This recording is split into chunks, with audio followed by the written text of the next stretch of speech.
नमस्कार, मी दिग्दर्शक विजय राणे, या नाटकाचा दिग्दर्शक. हे आहेत युवराज पाटील, या नाटकाचे लेखक, शिवाजी मंदिर ट्रस्टचे अध्यक्ष, संकल्पना आणि निर्माते ब्रिगेडियर सुधीर चव्हाण साहेब. त्यानंतर चव्हाण साहेब ट्रस्टी, घाग साहेब ट्रस्टी आणि सावंत साहेब आणि राहुल भंडारे आहेत तिथे. हो, त्यांची दिले इंट्रोडक्शन. हो, सरस्वती एज्युकेशन ट्रस्ट. तर पहिल्यांदा मी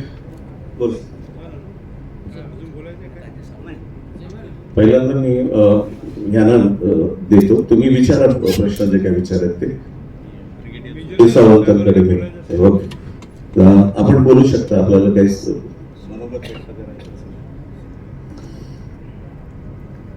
हे नाटक बसवण्याचं कारण म्हणजे की आम्ही जिथे पण जातो तिथे प्रश्न विचारतो लोकांना की ताराराणी कोण आहे.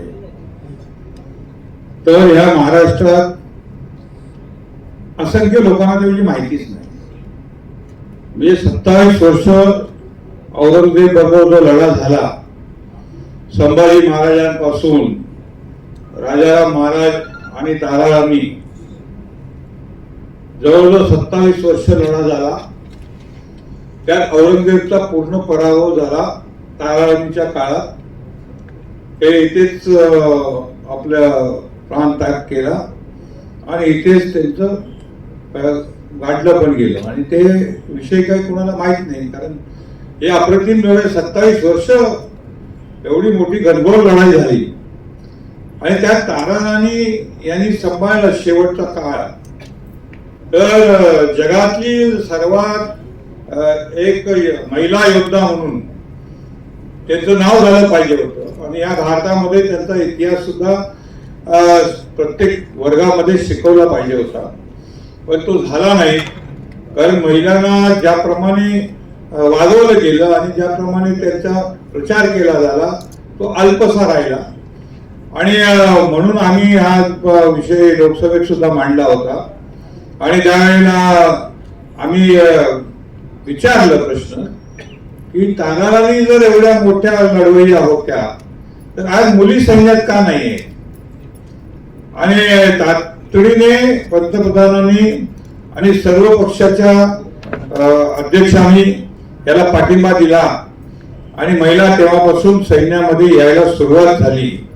ते आज तर कमांडो होण्यापर्यंत ते गेल्या एनडीए मध्ये सुद्धा आलेले. त्यामुळे महिलांचे जे खरं स्वरूप आहे आणि त्याची संकल्पना जी होती ताराराणीपासून निर्माण झालेली, ही भारतीय सैन्यामध्ये सुद्धा आज प्रचंड प्रमाणात महिला आहे. आणि म्हणून हा इतिहास लोकांसमोर यावा या दृष्टिकोनातून या नाटकाची संकल्पना करण्यात आली. आणि हे नाटक सुद्धा आमचे लेखक ते आहेत युवराज पाटील यांनी अत्यंत उत्तम स्क्रिप्ट लिहिलेलं आहे. आणि श्री राणे हे दिग्दर्शक म्हणून एक चांगल्या प्रकारे हे नाटक बसवलेलं आहे. ते जगासमोर आलं पाहिजे, महाराष्ट्रात प्रत्येक जिल्ह्यामध्ये आलं पाहिजे, तालुक्यामध्ये आलं पाहिजे, ही आमची एक इच्छा आहे. आणि त्याप्रमाणे शिवाजी मंदिरचं एक पहिलं नाटक आहे आणि पहिलं नाटक असल्यामुळे महाराष्ट्रात याला सगळीकडे घेऊन जाण्याची आमची प्रयत्न राहणार आहे. तरी ह्या प्रसंगी आपल्याला काही प्रश्न विचारायचे असेल तर जरूर विचारावे. माझ्यासमोर आमचे नियामक मंडळाचे प्रमुख मॅनेजिंग ट्रस्टी आहेत, बजरंग चव्हाण आहेत, आणि उजवीकडे सेक्रेटरी सुहास घाग आहेत, आणि त्या बाजूला सरस्वतीचे नियामक मंडळाचे सदस्य आपले मधु घाग आहेत. मी शिवाजी मंदिर आणि सरस्वती एज्युकेशन सोसायटीचा अध्यक्ष या रूपाने आपल्या समोर आलेला आहे. धन्यवाद. आपण प्रश्न जरूर विचारावे ही विनंती करतो. माझा दिग्दर्शकांना प्रश्न आहे, ऐतिहासिक नाटकां किंवा चित्रपटाबद्दल तुम्हाला अनुभव खूप चांगला आहे, हे बरोबर. या नाटकामध्ये एकूण किती कलाकार आहेत आणि तुमच्याकडे पहिल्या वेळेस जेव्हा रणरागिणी ताराराणी नाटक आलं तेव्हा तुम्ही काय विचाराने हे नाटक स्वीकारलं? हा, तुम्ही म्हणता त्याप्रमाणे बरोबर आहे. या नाटकामध्ये ऍक्च्युली आता दिसतात ते 29 कलाकार आहेत, पण भूमिका 50 आहेत. भूमिका आहेत, तर डबल नाटक म्हणून ते तसं करणं की एकाच ह्याने कलाकाराने दोन दोन भूमिका करणं हे गरजेचं होतं आणि त्याप्रमाणे आपण त्यांना करायला ते भाग पडले. म्हणजे ते आणि करतायत त्याने. नाटक माझ्याकडे आलं म्हणण्यापेक्षा असं आलं की खूप महिन्यापासून मी आणि सुधीर सावंत साहेब आम्ही संपर्कात होतो आणि त्यांच्या डोक्यात होतं की काहीतरी शिवाजी महाराजांचा म्हणजे 350वा राज्याभिषेक सोहळा जो झाला, 350 राज्याभिषेक सोहळ्याचं वर्ष जो होतं त्या वर्षात काही ना काहीतरी करावं आपण असं त्यांच्या मनात होतं आणि आम्ही प्रयत्न केले त्याप्रमाणे. आणि त्या प्रयत्नाचा एक भाग म्हणजे त्यांच्या डोक्यात होतं आणि दुसरे शिवाजी मंदिरचे जे हे सेक्रेटरी आहेत अण्णा सावंत, चंद्रकांत सावंत, त्यांच्याही डोक्यात होतं. ह्या दोघांच्या डोक्यात होतं की तारा राणींवर आपण काहीतरी करायला हवं आणि तो विषय पुढे पुढे येत गेला. म्हणजे मेन जे करायचं होतं ते बाजूला राहिलं, पण जी गोष्ट एक आम्ही करू इच्छित होतो म्हणजे त्यांच्या मनात जे होतं ते म्हणजे रणरागिणी नावाचं नाटक करायचं ताराराणींवरचं, ती एक गोष्ट राहिली. बाकीच्या गोष्टी करता आल्या नाही, पण ताराराणींसाठीचं नाटक त्याचं त्यांनी खूप सपोर्ट केला आणि ते कायम त्यासाठी आग्रही राहिले. आणि मग युवराज पाटलांना आम्ही त्या लिखाणाची जबाबदारी दिली त्या गोष्टीत. त्यातलं एक महत्वाचं हे की जसं सुधीर सावंत साहेबांनी सांगितलं की 27 वर्षाचा स्वातंत्र्य लढा. ऍक्च्युली शिवाजी महाराजांच्या मृत्यूनंतर औरंगजेब जो आला म्हणजे औरंगजेब आपण म्हणतो की तो बादशाह समजायचा स्वतःला, त्याचं राज्य म्हणजे त्याची गादी होती दिल्लीला, आसन सोडून तो महाराष्ट्रात आला आणि मरेपर्यंत जाऊ शकला नाही. म्हणजे संभाजी महाराजांची 10 वर्ष, राजाराम महाराजांची 10 वर्ष आणि राजाराम महाराज गेल्यानंतर इतर लोकांसोबत संताजी धनाजी किंवा इतर जे सेनानी होती त्यांच्या सोबत ताराराणी जो लढा दिला आणि स्वराज्य टिकवलं ते खूप महत्वाचं आहे. ह्यामध्ये एक आणखी विषय इन्क्लूड आहे, तो म्हणजे शिवाजी महाराजांनी केलेलं दक्षिण दिग्विजय. दक्षिण दिग्विजयाबद्दल कमी आपल्याला माहिती आहे, पण ह्या नाटकामध्ये त्या दक्षिण दिग्विजयाचा उल्लेख आम्ही घेतलेला आहे. दक्षिण दिग्विजय महाराजांनी कसा केला आणि तोच दक्षिण दिग्विजय आपल्याला म्हणजे राजाराम महाराजांना जेव्हा पकडण्यासाठी संभाजी महाराजांच्या मृत्यूनंतर सगळं करण्यात आलं की आता स्वराज्य आपल्या हातात आलेलं आहे आणि तेव्हा मग ते जिंजीपर्यंत पळाले. जिंजी जर नसती आपल्याकडे तर कुठे जाऊ शकले असते, तर स्वराज्य तिथेच औरंगजेबाच्या घशात गेलं असतं. पण जिंजीपर्यंत महाराजांनी तो 1000 किलोमीटरचा जे रणांगण तयार केलं होतं ते दक्षिण दिग्विजयात आहे आणि महाराजांनी केलेल्या दक्षिण दिग्विजयामुळे मग मराठ्यांना जिंजीपर्यंत जाता आलं, तिथं लढता आलं, पुन्हा महाराष्ट्रात येता आलं आणि ताराराणींचं जे शौर्य आहे ते येणं गरजेचं असतं. ह्या असं दोघांनी वाटत होतं, ब्रिगेडियर सुधीर सावंतांना आणि अण्णा सावंतांना. आणि त्यांच्या संकल्पनेतून हे आपण नाटक पुढे नेलं, तयार केलं. युवराजने लेखन केलं आणि मी त्याचं दिग्दर्शन केलं. लेखकांना प्रश्न आहे, आजकाल काय झालंय, ऐतिहासिक कोणतेही म्हणा, नाटक म्हणा, चित्रपट काय आला की त्याच्यावरती वाद हा ठरलेला असतो, तर त्याची तुम्ही काय काळजी घेतलेली आहे? शक्यतो वादाकडं न वळता ऐतिहासिक संदर्भ पुरेपूर घेऊन, कारण त्या बाबतीत आमचे जे निर्माते आहेत ब्रिगेडियर साहेब त्यांनी कटाक्ष ठेवलेला होता की ऐतिहासिक संदर्भ घेऊनच आपण पुढे जायचं. वास्तविक ताराराणींच्या बाबतीत फार कोणाला माहिती नाहीये, पण आता नुकताच म्हणजे महाराष्ट्रातले जे थोर विचारवंत आणि इतिहास संशोधक जयसिंगराव पवार सर यांचा जो ताराराणी हा समग्र चरित्रात्मक ग्रंथ आता उपलब्ध झालेला आहे, ज्याचं नुकतंच प्रकाशन झालं. तर माझ्या बाबतीत मी हे भाग्य आहे की मी जयसिंगराव पवार सरांच्या बरंच सहवासात राहून तारांच्या बद्दल किंवा शिवरायांच्या बद्दल बरंच अवलोकन मला करता आलं. आणि यापूर्वीच्या काही कलाकृतींसाठी मला तारांनी वाचावं लागलं. त्यामुळं मी तो कटाक्ष ठेवला की जे अभ्यासातून माझे स्वतःचे काही निष्कर्ष असे होते की एक उपेक्षित काही भाग आहे किंवा औरंगजेब इथं येण्याचा जो काळ आहे की शिवरायांच्या संपूर्ण हयातीत तो औरंगजेब हा महाराष्ट्राकडे येऊ धजलेला नाहीये, पण शिवरायांच्या मृत्यूनंतर लगेच तो 6 महिन्यात इथं येतो. याची कारणं काय असू शकतील? तो इथं आल्यानंतर तो 27 वर्ष परत जाऊ शकला नाही, याची काही कारणं असू शकतील. कारण जर विचार केला मोगली सत्ता ही त्या काळातल्या नकाशाप्रमाणे जर पाहिली तर प्रचंड हिंदुस्थानभर पसरलेली मोगली सत्ता आणि त्यातला कुठेतरी एखाद्या सुभ्यापेक्षाही 1/4 भाग मानावा एवढं आपलं स्वराज्य, आणि अशा स्वराज्यातले मावळे पेटून उठतात आणि या औरंगजेबाला इथं 27 वर्ष खेळवून ठेवतात. हा खरं तर खूप मोठा राजकारणाचा भाग आहे.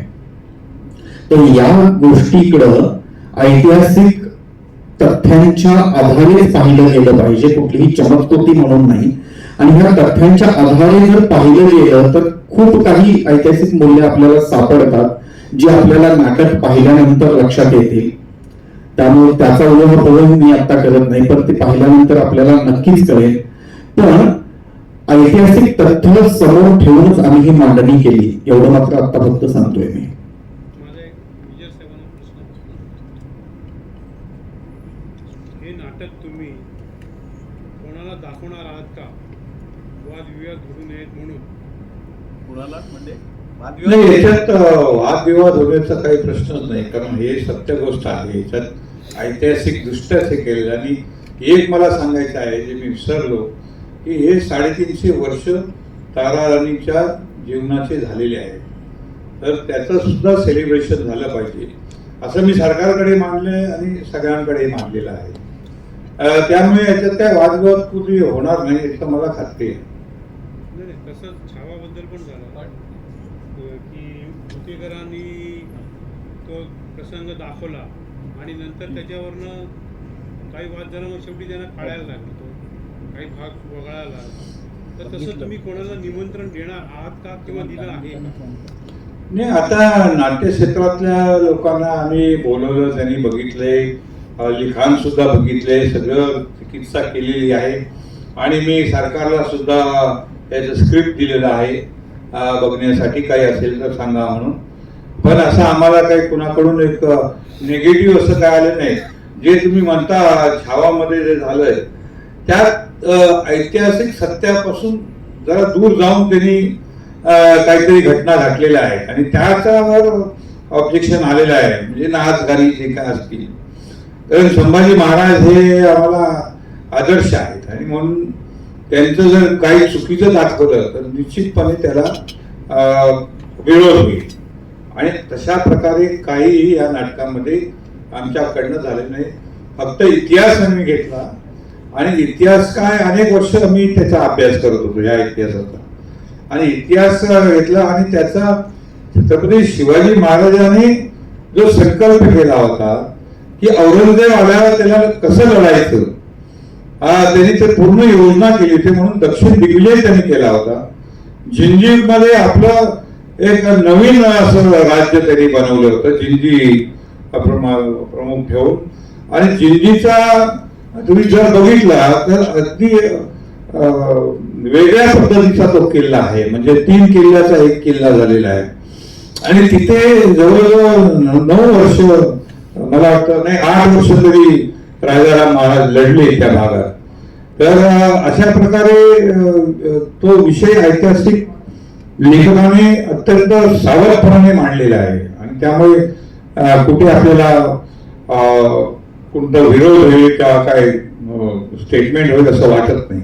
मुळात काय माहितीये काय, समांतर रंग जे रंगभूमी परीक्षण मंडळ जे आहे ते ऑलरेडी आपण सेन्सॉरकडे दिलेलं आहे आणि आपण समांतर सेन्सॉर मानत नाही.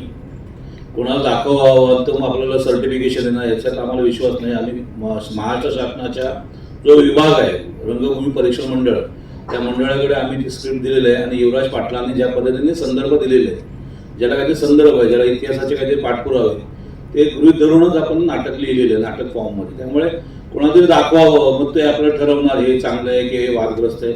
याच्यापेक्षा जे मंडळ आपल्याला शासनाने दिलेलं आहे त्यांच्यावर आमचा विश्वास आहे, तिथे बसलेल्या लोकांवर आमचा विश्वास आहे आणि ते डेफिनेटली सगळं नाटक आता वाचतात आहे, त्यांचा सेन्सॉर बोर्डातनं आमचं सर्टिफिकेशन आता येते लोक. त्यामुळे समांतर जे सेन्सॉर आहे त्याचा आमचा विश्वास नाही आहे. आणि जे काही संदर्भ आहे जसं मगाशी युवराज पाटलांनी सांगितलं आणि विजय राणे साहेबांनी सांगितलं, नाटक सगळं संदर्भ त्याला इतिहास आहे, त्याला पार्श्वभूमी आहे, त्यामुळे त्या पद्धतीने ते बांधलं गेलेलं आहे. त्यामुळे त्या कोणाला दाखवून ते मग ते सेन्सॉर ठरवणार याचा आपला विश्वास नाही मुळात. माझा प्रश्न राणे साहेबांना आहे, तुम्ही 21 हे बोललात 50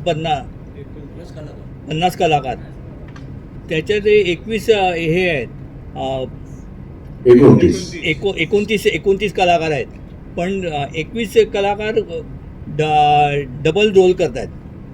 ते तुम्हाला तर काय त्रास झाला का?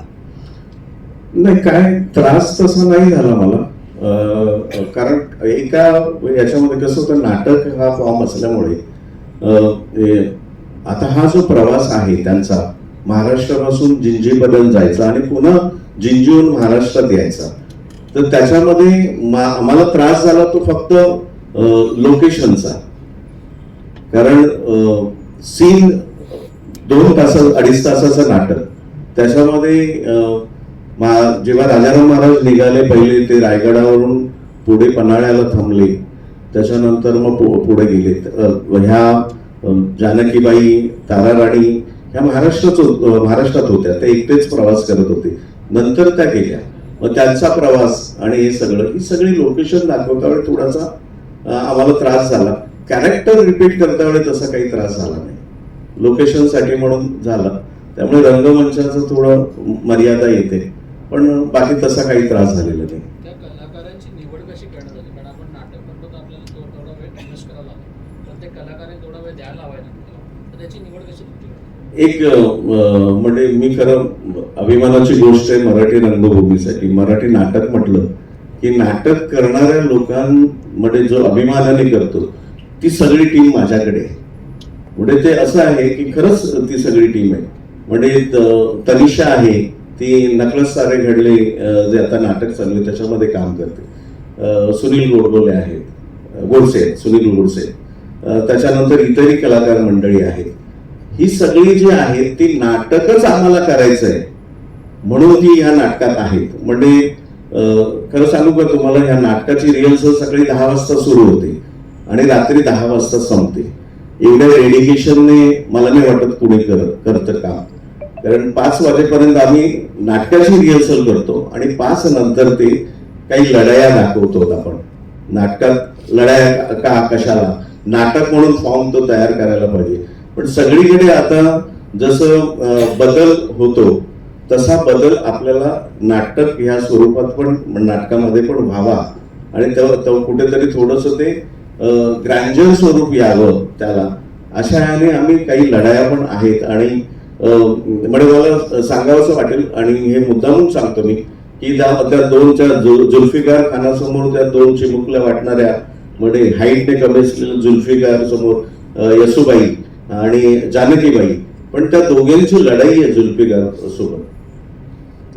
तर मला फक्त एवढंच सांगा की डेडिकेशन आहे आणि इथे जे सगळे कलाकार आहेत ते नाटकात काम करायचंय आणि आम्हाला मिळाली तर सिरियल करायची नाही तर फिल्म करायचे असं म्हणणारे ते आहेत. आणि ऍक्च्युली खूप त्रास झाला त्या गोष्टीसाठी शोधायला त्यांना, की सुरुवातीच्या काळात ही प्रोसेस 6 महिने चालली गेली.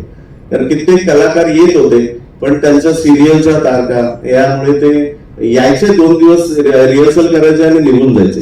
मग नंतर मग असं की ब्रिगेडियर साहेब पण इन्व्हॉल्व होते. मग ते पहिला प्रश्न येऊन विचारायचे, हा ही आहे का, मग तू बाबा तुला पुढचा वेळ आहे ना, आमच्या नाटकाचे दौरे होणार आहेत, नाटकाचे शो होणार आहेत, मग तुला वेळ आहे की नाही, मग आता म्हणशील हो, नंतर मग सांगशील की नाही नाही. तर असं सगळं करून आम्ही बोलावून त्यांच्याशी बोलून आणि जेव्हा ते यायला लागले आणि स्वतःची जी कॅरेक्टर आहे भूमिका आहेत त्या वाचायला लागले आणि करायला लागले, तर त्यांनाच आवड निर्माण झाली. म्हणजे ते आता स्वतःहून सर माझं नाही का आणि माझी लढाई घ्या ना, मी एवढं करा ना, असं ते स्वतःहून सांगतात. इतका इंटरेस्ट सुरू झाला. ऍक्च्युली ह्या नाटकात मी एक गोष्ट तुम्हाला आणखी आवर्जून सांगेन की या नाटकातली प्रत्येक भूमिका आहे ना ती अविस्मरणीय आहे. म्हणजे जो नट जर एक सीन असेल ना तरी तो लक्षात राहण्यासारखा आहे. इतकंच छान म्हणजे कॅरेक्टर युवराजने प्रत्येकासाठी तयार केले. ते कॅरेक्टर आम्ही तसं लिहून घेतले आणि लिहिले आणि ते त्यांना आवडतं आणि त्यामुळे ते आमच्यासोबत काम करतात. नाटकात लढाई वगैरे दाखवून पडदा वगैरे काय करणार आहात तुम्ही? पडदा मागे नाही, कर्टन म्हणजे दुसरं काही यूज करणार आम्ही. तुम्हाला एलईडी वगैरे या टाईप म्हणताय नाही, प्रोजेक्शन ऍक्च्युअल लढाई होणार. हो, आणि नाटकात पोवाडा वगैरे असं काय आहे का? नाटकात पोवाडा नाहीये. पण काय होतं की नाटक पुढे जाता जाता इतके लोकेशन्स आहेत त्यामुळे लोकांना कदाचित आज आता इथे आहेत तर पुढे कुठे आहेत हा भ्रम निर्माण होऊ शकतो किंवा त्यांना कळणार नाही. म्हणून आम्ही काही निवेदनं ठेवलेली आहेत. म्हणजे पहिल्या अंकात आहेत, सेकंड ऍक्ट मध्ये कनेक्ट करण्यासाठी हा सीन आणि लोकेशन हे कनेक्ट करण्यासाठी काही निवेदनं आपण त्या याच्यात ठेवलेली आहे. आणि ती तो जो फॉर्म आहे ना तो थोडासा पवाडा टाईप वापरलेला आहे. म्हणजे ऍक्च्युअल पवाडा नाही पण फॉर्म तो आहे. म्हणजे महाराज आता इथून निघाले आणि ह्या स्वरूपाचं जे वीररसामधलं ते नॅरेशन आहे त्याप्रमाणे आहे. ते किती नाटकी अंक आहे? किती दोन नाटकी? अंकी नाटक आहे. तुम्ही आता लोकेशन बद्दल म्हणालात ना की खूप विविध लोकेशन्स आहेत, तर काही वेळेला असं होतं की खूप ब्लॅकआउट्स आले ना तर प्रेक्षकांचा रसभंग होतो, तर त्याची काही तुम्ही काळजी घेतली आहे? म्हणून कमीत कमी ब्लॅकआउट ठेवायचा प्रयत्न केलाय. आणि जेव्हा ब्लॅकआउट आहे ना त्या ब्लॅकआउट मध्ये निवेदन ठेवलंय आम्ही. म्हणजे तेवढं ते ऐकणं होईल आणि त्या काळामध्ये ब्लॅकआउट सेटिंग चेंज होईल. ऐतिहासिक नाटकात एक भाषेचा लहेजा वेगळा असतो, हो. संवाद फेक वेगळी असते. तर तुम्ही जेव्हा आता काळानुरूप बदल करताय तर तेव्हा संवाद फेकमध्ये आम्ही मध्ये गाठलंय, सुवर्ण मध्ये गाठलंय. म्हणजे अगदी तसं नाही हे काढून बोलणं आणि आत्ताचं पण नाही. ती भाषा आहे ते आपोआपच तो शब्द आहे तसा उच्चारला जातो, त्यामुळे सुवर्ण मध्ये गाठलेलं आहे. या नाटकाचे प्रयोग किती होणार आहेत आणि जेव्हा हे नाटक पुढे भव्य दिव्य स्वरूपात होईल तेव्हा हत्ती घोडे दाखवणार आहात का तुम्ही? नाही, हत्ती घोडे दाखवणं सहज शक्य आहे.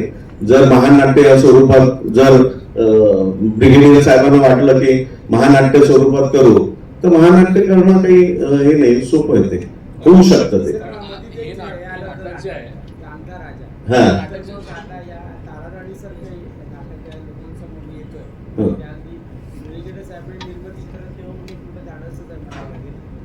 त्यांनी धाडस दाखवतील धाडस. ते आता कसं आहे की मी त्यांच्याकडेच देतो माहीत, मी थोडं त्यांच्याकडेच देतो. ते महानाट्य करा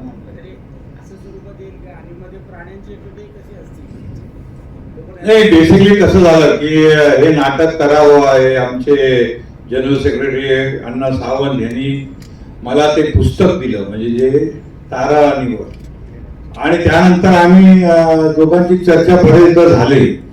आणि हा इतिहास सुवर्ण इतिहास आहे, शौर्याचा इतिहास आहे. हा लोकांना माहीत नाही, माझ्या मुलांना माहीत नव्हतं. आणि हे फार मी कुठल्याही खासदाराला माहीत नव्हतं, कारण मी प्रश्न विचारले होते एकेकाळी. तर एवढं अज्ञान शिवाजी महाराजांचा बद्दल आहे आणि त्याच्यानंतर कारण जिंजीचा लढा ह्यांना माहीतच नाही.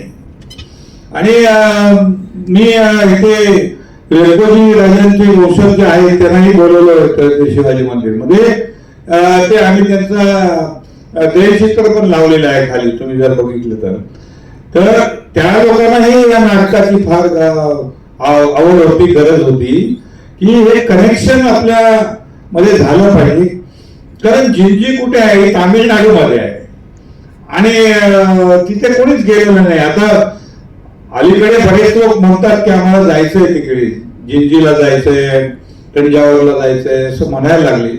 तर ह्या गोष्टी सुद्धा ह्यातनं साध्य होतील. कारण जर आपण खरा इतिहास लोकांसमोर ठेवला तर आतापर्यंत काय फक्त ठेवलेलं आहे अफजल खान, शाहिस्ते खान, दिल्लीहून पलायन, ह्या गोष्टी शिवाजी महाराजांबद्दल ठेवलेल्या आहे. पण संभाजी महाराज कसे लढले हे कुणालाच माहित नाही.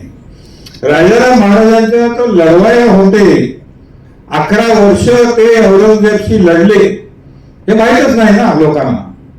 कुठे कुठे लढाई झाल्या हे माहीतच नाही. संताजी धनाजींचा इतिहास थोडक्यात माहिती आहे.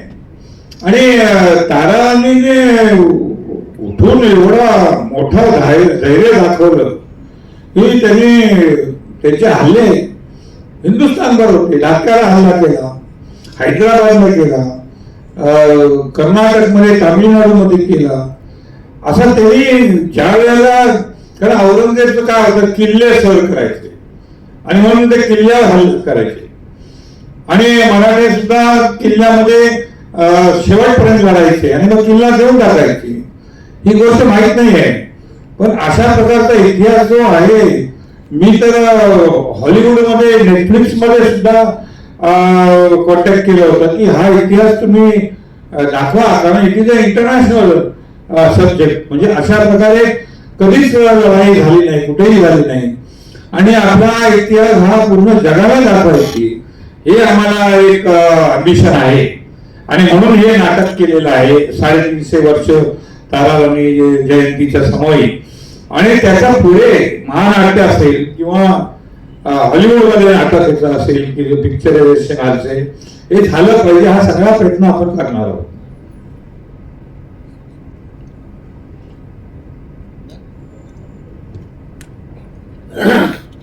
एक मिनिट. छत्रपती शिवाजी स्मारक मंडळ गेली 75 वर्ष मुंबईमध्ये, सिंधुदुर्गमध्ये, उरसमध्ये कार्यरत आहे. अनेक निर्मात्यांनी, अनेक कलावंतांनी आपली कला या स्टेजवर दाखवली. आणि या नाट्यक्षेत्रामध्ये छत्रपती शिवाजी स्मारक मंडळाचं शिवाजी मंदिर हे नाट्यगृह मुंबईमध्ये नाही, महाराष्ट्रामध्ये नाही, तर पूर्ण भारतामध्ये प्रसिद्ध आहे. म्हणून आपली सुद्धा काहीतरी ॲक्टिव्हिटी, कला असावी. म्हणून आम्ही गेल्या वर्षीपासून या ठिकाणी काही नाट्याला विषयाला संबंधित असे कार्यक्रम आम्ही ठेवलेले आहेत. 350 वर्ष राज्याभिषेकाची महाराजांची आम्ही साजरी केली वर्षभर. आणि रंगपीठ पद्मश्री वामन केंद्रेंचं, त्यांच्या मार्फत आम्ही राजश्री शाहू महाराजांच्या हॉलमध्ये अनेक सर्वसामान्य कलाकारांना आपली कला दाखवता यावी आणि त्यांना प्रशिक्षण द्यावं म्हणून छत्रपती शिवाजी स्मारक मंडळ आणि रंगपीठ वामन केंद्रे साहेबांच्या संयुक्त विद्यमाने आम्ही कार्यशाळा सुद्धा चालू केलेली आहे. आम्ही आमच्या सभासदांना शिवजयंती साजरी करतो त्या दिवशी एक दर्जेदार नाटक दाखवतो आणि शक्यतो ऐतिहासिकच नाटक दाखवतो. आम्ही दसरा संमेलन करतो. दसरा संमेलनात सुद्धा आम्ही आमच्या सभासदांच्या कुटुंबियांना दर्जेदार नाटक चालवतो. ब्रिगेडियर साहेबांची, अण्णासाहेबांची कल्पना आल्यानंतर आम्ही नियामक मंडळाने विचार केला की हे नाटक छत्रपती शिवाजी जयंतीला आमच्याच सभासदांना राखून त्याचा शुभारंभ करूया. म्हणून या नाटकाला सर्वतोपरी छत्रपती शिवाजी स्मारक मंडळानं सर्वतोपरी मदत केलेली आहे. सरस्वती हायस्कूल आणि शिवाजी मंदिर यांच्या संयुक्त विद्यमाने 19 तारखेला या नाटकाचा शुभारंभ या स्टेजवर होणार आहे.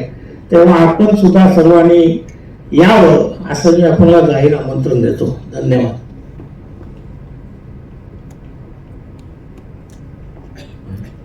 काही प्रश्न?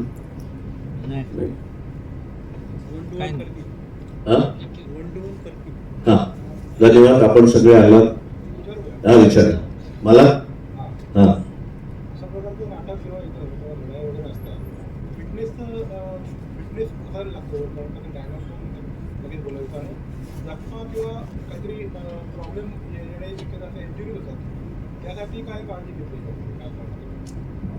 हा, त्यासाठी म्हणजे कसं आहे की मी मगाशीच म्हटलं की आमची रिहर्सल जी आहे, तालीम सकाळी 10 वाजता सुरू होते आणि रात्री 9-9:30 पर्यंत चालते. ऍक्च्युअल तालीम नाटकाची 5 वाजेपर्यंत असते.